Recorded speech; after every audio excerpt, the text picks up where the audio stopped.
Welcome to the David Spizak Show. Here's something a little bit different, or frankly, a lot different, because you're normally going to see me behind my desk in the studio, suited up, right? At least blazered up. And but this time, I'm going to be sitting down in a different part of the studio for the first time live with somebody here in person. And it is the one and only Dom Pope. Dom has come all the way over the pond, as it were, from the UK to visit with me. And Dom is the CEO and co-founder. Founder. Yeah. Oh, wow. Geez, just an upgrade. Oh, I just up-leveled him. That's going to get you another 3 likes. He's the founder and CEO of Sell My Ride. And Dom, thanks so much. It's wonderful to have you in town. And thanks for taking the time to join me. Thanks for having us. Well, and clearly you could see that we've spent hours in hair and makeup. So anyways, it's great to be with you. Dom, what brings you over to the US? And could you tell me a little bit about Sell My Ride? I think that you've been essentially in the United States here for the better part of a year, a little bit more, and seemingly on a mission to help dealers solve the acquisition challenge that every single one of them says that they're still facing today. So what has things been like so far since you've come to the US, and what have you learned? It's been crazy. Yeah, it's been really exciting. I've enjoyed being over here. It's just been a wild ride. I think, like you say, I think it is just this mission to help dealers solve acquisition and really sort of energizes me and challenges me and the team. So yeah, it's been really good so far. It's not an easy journey, but it's one that's really fulfilling. And yeah, it's been really good so far. And this didn't come out of the blue. I know that you have been doing this over in the UK for quite some time. How many years? Yeah, about 5 years now. 5 years. Okay. So clearly there is something, there was an impetus for bringing you over here, right? And I suspect that you had a little bit of fun and a whole lot of success doing things and teaching dealers the same way and helping them acquire cars in the UK. Could you tell us about that? I think the big attraction was just going having a good time in Vegas. That was it. Yeah. That's when we first met, wasn't it? A little while It back was now. at NADA a few years ago. Yeah. And I quite remember you and your team having a good time over there. So it's good that you got hooked. Yeah. Obviously, this is a dramatically different market, but before we talk about the United States market, can you touch on what was the level of success and what were you able to do to help dealers in the UK solve this same issue? Yeah, so I think we started in the space, like we said, about 5 years ago, around COVID time, and then we were approached by the largest independent dealer in the UK, Big Moulton World, sell about 75,000 cars a year, and like happening in the US, that the auctions were really difficult to make sense of. So they challenged us with coming up with a new acquisition channel. So we did what we'd done in other industries, and we went direct to consumer. We scaled their acquisition team, acquisitions per month from 0 to over 1,000, and we've maintained that pretty much for about 5 years, there or thereabouts. We then started to work with Toyota and Lexus Great Britain, and we helped design their car buying process out. So that took us about 1.5 years. Unfortunately, we never launched it, but it was that bit of confidence that really gave us the confidence to come over to this side of the pond. And it's not often that people go to Vegas searching for answers, but that's precisely what we did. We came over to the US and NADA 2024, met with great consultants and dealerships just to really understand what was happening in the acquisition space and to see if there was an opportunity for us and our value proposition. And I think pretty quickly, we came home with some hangovers and some bad heads, but we also came over with a lot of answers, and we knew that what we had would really resonate. So fast forward to today, fortunate enough to have the founder of Auto Trader join the board as chairman, Chip Perry. We've scaled up to 30 dealerships, and it's sort of scaling quite quickly. We've got a full team over here in the US, and we've got big plans for 2026. So lots to unpack there. I'm going to back up. First thing you said is usually people don't go to Vegas searching for answers. Yeah. I think there's a lot of people that leave Vegas searching for answers, or perhaps a physician, or something like that. But you're absolutely right. you've obviously cut your teeth and learned a lot of lessons over in the UK, and that's spurred you on to want to take on the United States market. Yeah. I have a feeling I know the answer to this question, but what excited you and your team about entering the United States market? I think it still feels, and it's globally known as the land of opportunity. I think I've always had a really strong sort of, I don't know, relationship personally. I've always loved the US. I've always liked the US people. I think there is just inherently that positivity that emanates from Americans, and in particular in the automotive sector. I think in the UK, we are a little bit more skeptical. I think when we come to the US and we explain this is what we have, the initial response is, maybe that could work. Maybe we can work together. Maybe, there's something here. And, that's what we're really attracted by. The country's 5 times larger. I think the American dream lives on. I think when we look at how dealerships are structured, there's lots of opportunity to work with different business models and, decision-making process that we really enjoy. So yeah, just lots of opportunity and lots of positivity as well.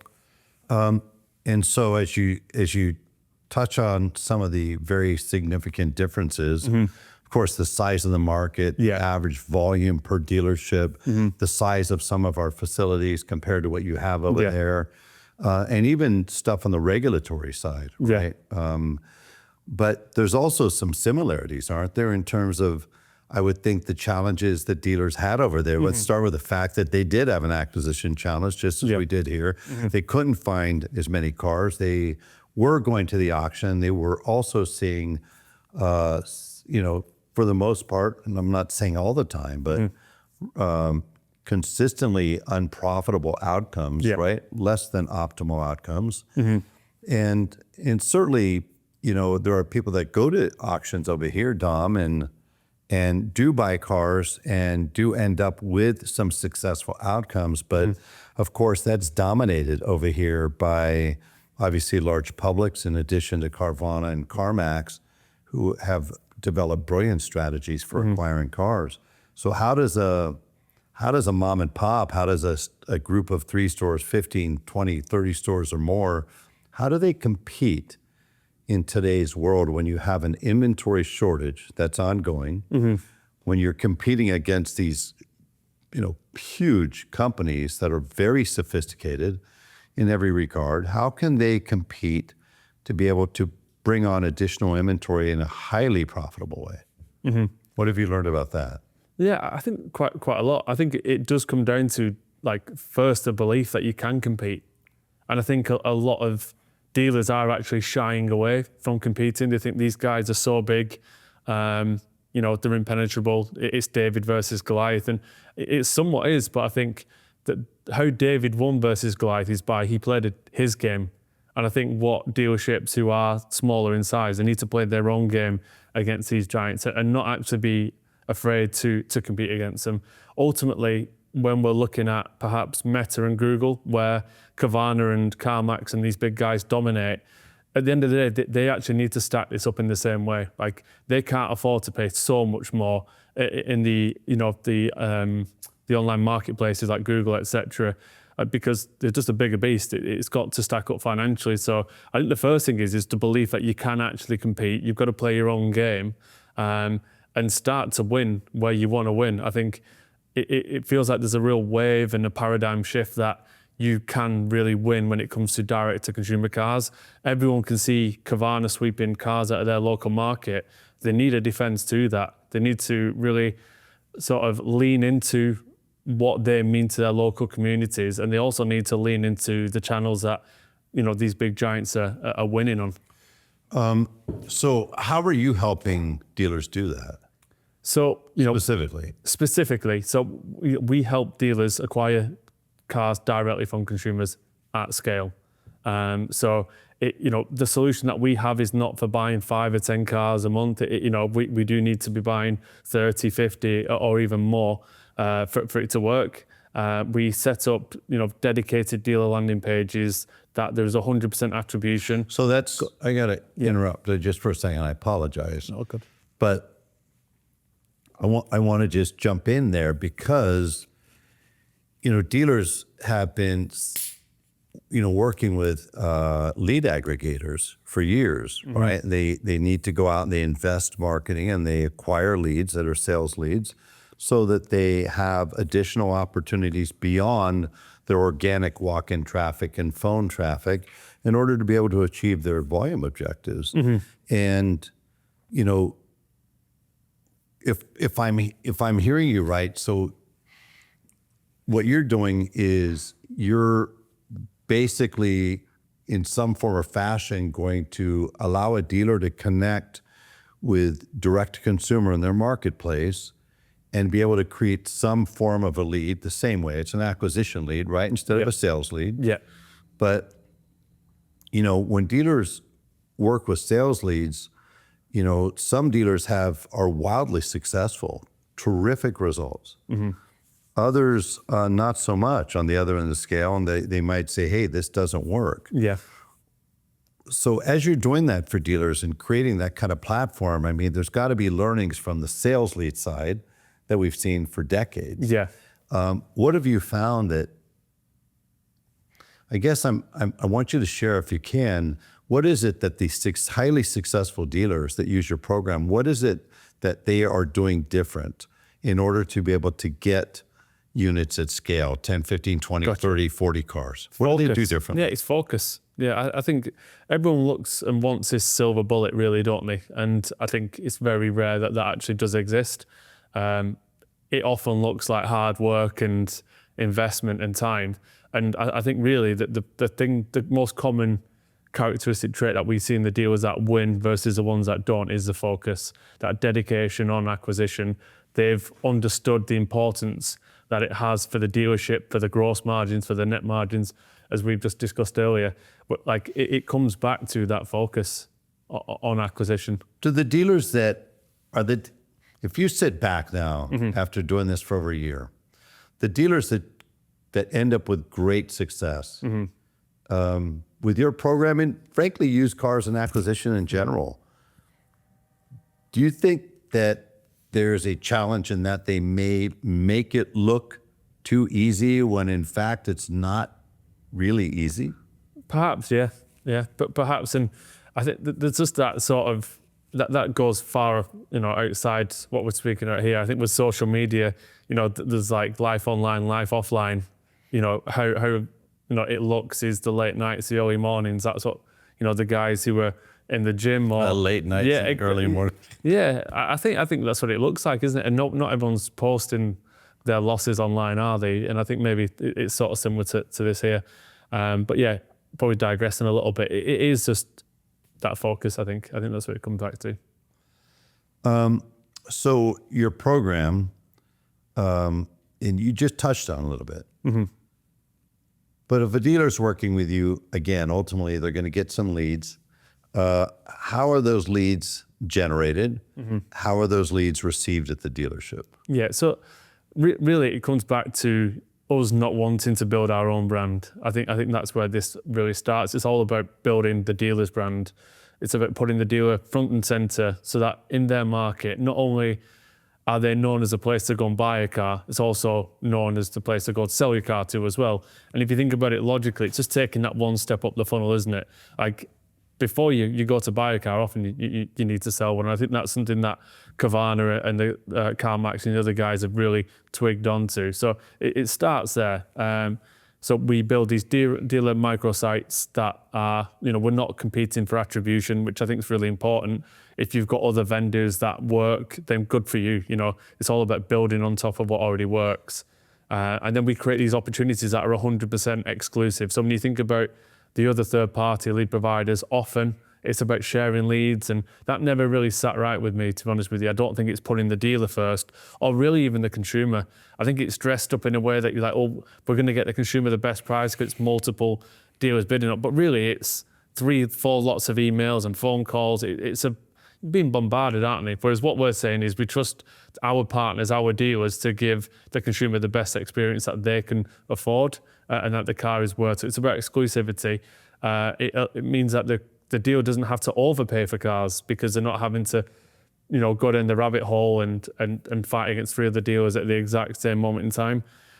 We feed the leads out and the opportunities through to their CRM, and then we coach them. It's not where we disappear after we created the lead. We're there every single week on the success calls. We make data-driven recommendations of how to really improve what they're doing. We're able to share winning stories from all across the States where perhaps a dealer in Florida is doing really well and this is how they're achieving success. We just funnel that back into all of our dealer clients and explain, how to win. I really like, and I'm sure dealers will appreciate the fact that you're creating a website, a Halo site, for a couple reasons.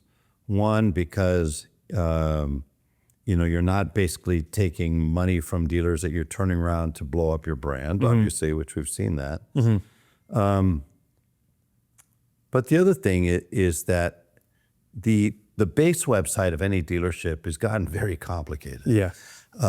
And oftentimes, we will audit dealers' websites and kind of get under the covers. And it's astonishing, the technology stack in some websites. Yeah. It's pages long. Yeah. And whenever you see that, every single time, the performance of that site goes down. The time it takes to load pages goes down, right? The likelihood that that customer is going to stay on there for another 2 minutes, 3 minutes, 5 minutes, maybe long enough to see a VDP and fill out a lead. So first of all, you're sitting outside of that. Yeah. So you have a very uncomplicated, clean site, true? Yeah, correct. So there's no crazy bounce rates. We don't have a million pop-ups like some of these dealer sites. And ultimately, because we've got such a strong lead magnet on the site that converts really high, the page speed is rapid, and it's really high intent traffic that we've sort of harnessed over the last 5 years.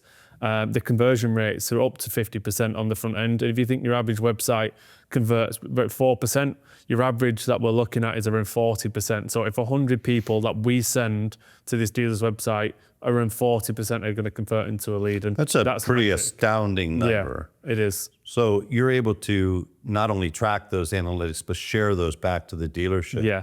And then once you do that, then that lead is being fed into the dealership through CRM? Yes, right. So we partner with all major CRMs in the industry. Great. Yeah. Any particular dealers or things pop in your mind that since you've been here, that dealers you've worked with and seen success stories that pop in your mind that just put a big smile on your face because it's just made such an impact on their store? Yeah, Tony, it's quite a lot now. I think that it's really exciting to see. And, we're getting to the point across lots of different markets where we're going to start to put our foot on the gas and scale. What we like to do is when we launch is really dial everything in, make sure it's working really well. And then once it is, we can start to put our foot on the gas and really scale this up. And we're waiting to see some dealers get to 100, 150. That's our next target. And sort of a mutual friend of ours, Rob Ruth, he's one of the guys that always puts a smile on my face. He's got a great team in a really small town, and those guys are all but they're ready for a serious scale. So there's a lot of other dealerships, a dealership Jermaine store in Naples. Maria, she's absolutely fantastic. And, from what I hear, she's one of the highest paid people in that dealership, and she's in the acquisition team. So, well, if she could find cars or leverage your program to find cars, I understand why she's certainly one of the highest paid people. I think because it's one of the tougher things dealerships will find. Yeah. You mentioned Rob. I love Rob. I love Bob Ruth Ford. I love their story. I love his story. But one of the things I love more than anything is they have a combination of attributes I think is really rare. They consistently achieve the unimaginable. Yeah. And you think about that. I asked you, what does it take to be successful? And you said, well, the first thing is believing you can. Yeah. That's never a question at Bob Ruth Ford. I mean, a town of 2,700 people. Hey, here's the plan. We're in a town of 2,700 people, but I want to go acquire a couple hundred cars or more a month so that we could sell 300-400 cars a month out of the store in this little town. Okay. So they go do it. The general manager is phenomenal. The team is phenomenal. But one of the things that also strikes me as unique about them is oftentimes I see dealers, Dom, that are looking for the one solution. The one. Of course, Most of the cars you should be getting out of your trades, right? Trade-ins. You should certainly be augmenting that with service lanes, seeing more and more dealers do that. And certainly you want to be buying cars off the street. But in addition to that, he went out and found a solution and then another solution. And the way that he looks at it, as long as he could bring additional cars in as acquisitions, he has no limit on the volume, right? Yeah. His next target is 500 cars in the town of Dillsburg, or cities. No offense, Dillsburg, in the city of Dillsburg, Pennsylvania. And the only thing that's going to stop them from doing that is acquisitions. And the reality is they're not going to let anything stop them because their belief is very different from most, don't you think? Because most stores will say, no, I'm going to go try this solution. Yeah. I'm going to use this solution. I'm going to use this solution. Rob's going, no. I'm going to use every solution that I find is beneficial and is going to help me solve and get to that particular objective. Do you agree with that? I do. Do you think he's onto something? I do. I really do. I think those guys are really switched on where they are stacking these winning solutions. And I think a lot of it comes down to this like conception, and this is not something I've spoken to those guys about, but it's something just I believe maybe is like my background in finance and marketing. Ultimately, you hear a lot of like, we want to hit the point of diminishing returns, and that sounds cool, but actually I'm like, well, I would much prefer absolute returns. And I think that's perhaps maybe their mindset. I've never spoke with them about it or other dealers, but the ones who are just searching for those absolute returns. And if you think about it, if I was going to say to you, David, I'll give you, if you give me $100, I'll give you 500 back. You'd be like, perfect. I just want to spend as many $100 with Dom as I can. If I then said, like, at this point, though, I've got this new product where I'm going to give you $100 and you're going to get 1,000 back, I'll spend more dollars. You wouldn't stop spending the $100 that got you the 500, or vice versa if it was the other way around. And if there's another product like David, if you spend $100 and you get 300 back, that's diminishing returns. But for me, you look at the absolute returns, it's still more. And I think that's what you want to chase. Still 3 to 1. Yeah, exactly. Yeah, one of the things, it's funny you bring that up, because one of the things that's always confounded me about marketing is the whole point of marketing is to generate opportunities. Yeah. And ultimately to create a return on investment, a return on ad spend, right? So if I spend 20 grand on advertising and I make let's just say I make 100% return. Yeah. And when it's all said and done, I clear 40 grand and I'm up 20 grand. Okay, we'd say, well, that worked pretty nicely. Let's do that some more. Let's go from spending 20 grand to 30 grand, 30 grand to 40 grand. Ultimately, to your point, I will find a point of diminishing returns. Yeah. And at that point, I will ease up. I won't stop, but I'm going to ease up, kind of like easing off the gas. I'm not stopping until I end up at a point to where the overall ROI on those augmented dollars is starting to flatten out, maybe go negative. Yeah. But yet most businesses, including dealerships, will say, no, we have a marketing budget, and our marketing budget is 50 grand a month. And I'm like, okay, so hold on. If you do 50 grand a month, and you don't make the ROI, you're still going to spend 50? Yeah. That doesn't make sense. And if you do 50 grand a month and you're going to make 100, you're not going to spend more. The whole point, if somebody follows the whole thesis of advertising, you should spend more until it doesn't deliver. Makes sense. Yeah. Is that true? Yeah. So this is the same thing you're doing. It is. So I think when you're looking at stacking all these different like channels that make you money, I'm all for optimizing. I don't want to spend any money where it's not as efficient it can be. But I think the difference, what I'm saying is, I'm also a maximizer. I want as much as I can get. I want to drive as much value as I can. And I don't think they're mutually exclusive, where you're like, let's just hit this like efficiency. And once we've hit peak efficiency, well, anything beyond this point is less. It's like, well, actually, anything beyond that point that still makes sense is still more. So you want to be an optimizer, and then you want to stack that on by being a maximizer. And I think that's how you win. I think that's where we go for more and more and more. And like, it might sound crazy that I'm saying, say you work with Sell My Ride and it's really working well for you, but you can go and work with another alternative and that still makes you money. Go and do it. It doesn't need to be, I think that's your point earlier, it doesn't need to be an either or not. And if you can get to whatever your target is in any way, then you've got to do it. Dom, scale of 1 to 10, and you better answer this right. No do-overs, my friend. I mean, I'm going to say 10. No, you've invested. You're a bright lad. You've invested 5+ years of your life. Yeah. You mentioned you have a background in finance. You obviously have leveraged everything that you've learned to this point: finance, marketing, automotive, acquisition. And you've seen now, you had time to spend in our U.S. marketplace and to see what dealers are using, what's working, what's not working. Yeah. Scale of 1 to 10. 10, 100% certainty. 1, I'm going to give it a shot, but I'm not sure. Where do you rate Sell My Ride as a solution for stores? 10. Got to go for 10. You got to. Yeah, I do, because I think when you look at the alternatives and you look at the potential of what we can do, it's kind of night and day, really. It is, because I think, I don't want to bash the auctions, there's no need. I think dealers do that pretty good job. But when you look at, our whole mission here is about solving acquisition, and no one else has done it. I look at the companies that have been around for 100 years, they're probably not going to get much better next year. And we're a year and a half in this market. Our, conversion rates are higher, the cost of market's better, the scale, but we leverage the largest platforms on earth, which is Meta and Google. It's a pretty good place to start when you're trying to, scale these acquisitions up. So I'm pretty bullish behind what we have. Equally bullish on the differentiation between you and other solutions?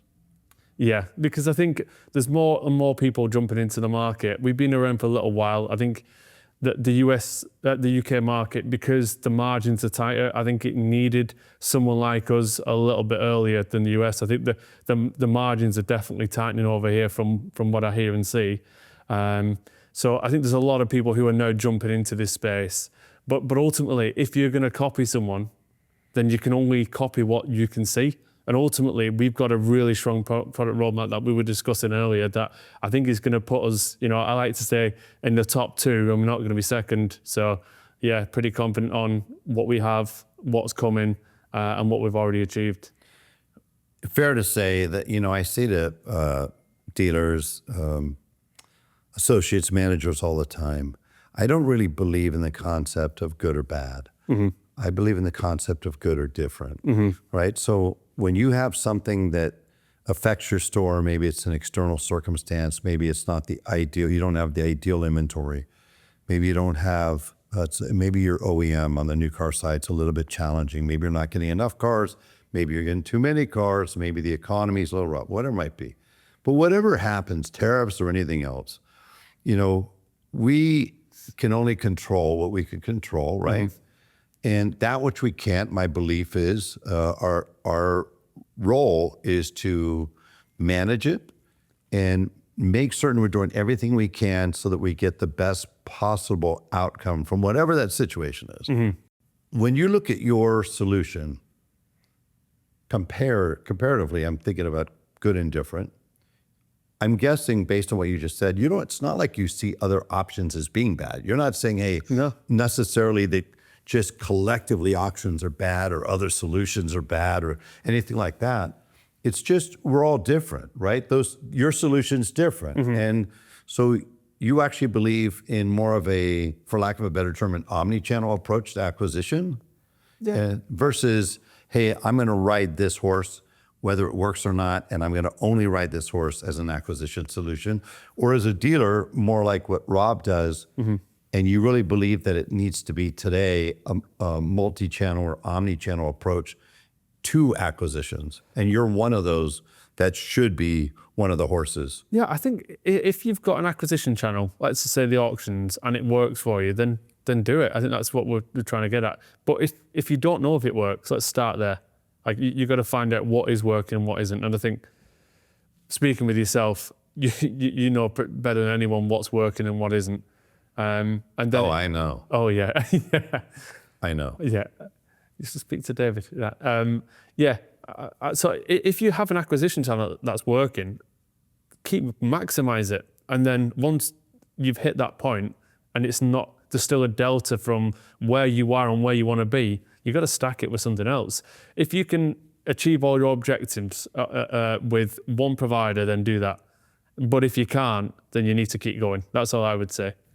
It's about not stopping until you've achieved your objectives.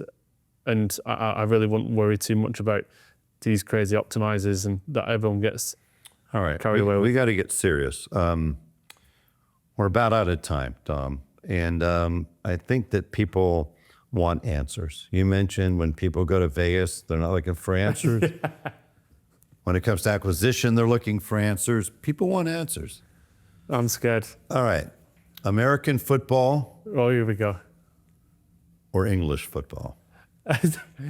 So there's football, and then there's American football. I think that it's no brainer. Come on, it's the American football. no, Of course. Okay. It's the most Next popular question. sport. Yeah. Next question. Brilliantly answered. Is there such thing as good fish and chips in the United States?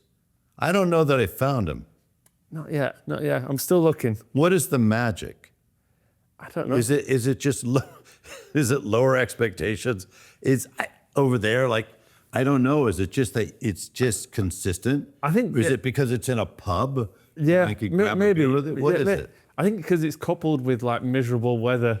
You know, I think that's a missing ingredient you don't have. If you couple fish and chips with a pint but miserable weather, you're like, just taste that a little bit better.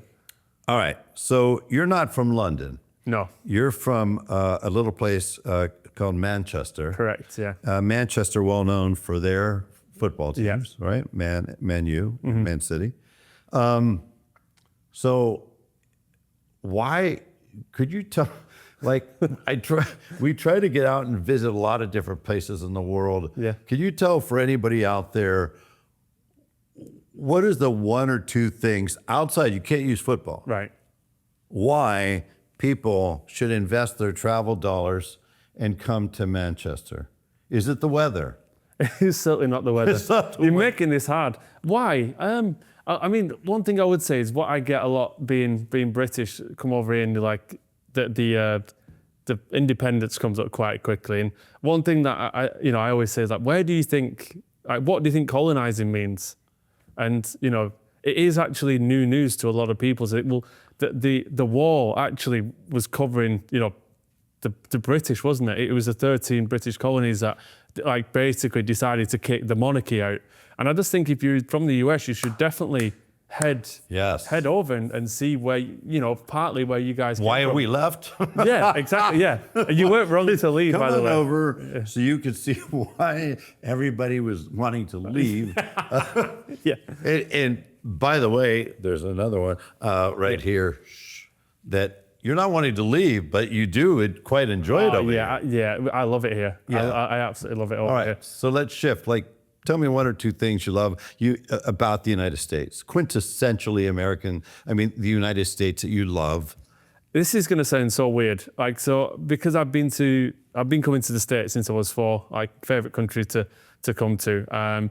And one thing, there's always a direct flight from Manchester to New York or to Orlando, and Orlando's like the home of the Brits, it seems. And the one thing, this is so strange, but We will give you. I can't speak on behalf of everybody. Yeah. God bless the people of Orlando, but I would be willing to give Orlando to the Brits if they want it. Well, the one thing I love is the carpets in Orlando Airport. And it might sound so bizarre, but like when I land and you can see the sun outside and you see those carpets, and they're not like quite as cruel as the Vegas carpets, but there's something like that really, like, the kind of iconic to me. There's something I feel like, yes, I'm over, I've landed. Like pure happiness. Genuinely, yeah. So it's one of the first things you see. Obviously, you get off the plane, you can feel the heat that hits you. It smells like there's a certain smell in the hot air. It's got a bit of humidity. I just love that feeling. And then I see the carpets in the airport, and honestly, I'm like, yes, I'm back. Have you been? Sounds weird, but yeah. It sounds so weird. I have to move on. I don't even know what to do with that. But the smell, the carpet. Wait, what do you love about the United States? It's just the carpet and the smell of this place. It brings like nostalgic a little. I get it. I understand what you're saying. Tell me a city or town somewhere in the United States you didn't expect to be, turned out to be kind of quite a nice surprise. Boston was cool. So I absolutely love New York, and I've been to New York a lot. I've only been to Boston a few times, and that was It's a remarkable place, isn't it? Yeah, not just historically, that's what I was gonna say. architecturally. I think that's the one thing that the UK does have in abundance. There's lots of history, as you'd guess. It's a really old country, and I love the US, but it lacks Interesting smell too over there. But in Boston, it feels like it's steeped in history. It really does, and there's a lot to see. Obviously, us getting kicked out started there. So, but yeah, no, Yes. the architecture is really nice. The people are great. I really love Boston. That was a nice place. I love it. Any final words? No, thanks for having us. Yeah, I think I don't want to do the pitch at the end. Get in touch and all that. So, Well, you can get in touch if anybody wants to take a trip with Dom to Orlando to sniff the carpet, or I don't know what he's smelling, but it sounds interesting. Yeah. But no, if you want to get in touch with Dom, learn more about Sell My Ride and why Chip. And Chip, if you're watching, all the best to you. I really appreciate you. You've been such an icon in this industry. So thanks for all that you do. Mm-hmm. But why Chip's so excited about Sell My Ride? Yeah. Or you want to learn more about what makes Sell My Ride different and Mm-hmm. how it's helping folks like Jermaine and Rob Ruth and his team Mm-hmm. over there, feel free to go to davidspizak.com, go to the show notes, and you could get connected. You could probably also dig Dom up, I'm guessing, on LinkedIn, right? Yeah. Yeah, reach out on LinkedIn. Dom Have a conversation. Pope, right? Yeah, that's it. Dom Pope. Can't mess that up, Pope, Dom Pope. Yeah. Well, with that, Dom, I wish you all the very best as we very go much. into the holiday season. Safe travels. Yeah. Are you leaving this country anytime soon? No, I'm here till the 1st of December, but I'll be back soon. So yeah, Brilliant. And you and Chip will be attending NADA. correct. So people could certainly find you there. Yeah, correct. Yeah. You have a booth, or you're going to be meeting outside the convention Just outside the exhibition hall? Yeah. Wonderful. All right. Well, we'll look for you wandering the exhibition hall, or perhaps Staring at the carpets. smelling the carpets, or desperately searching for decent fish and chips in Vegas. Maybe the only thing you can't get in Vegas. But thanks for joining me. I appreciate it. Thank you all for taking the time to tune in. If you're watching, thanks for doing that too. And we will see you next time, or I'll see you next time on the David Spizak Show. Thanks so much. Thank you.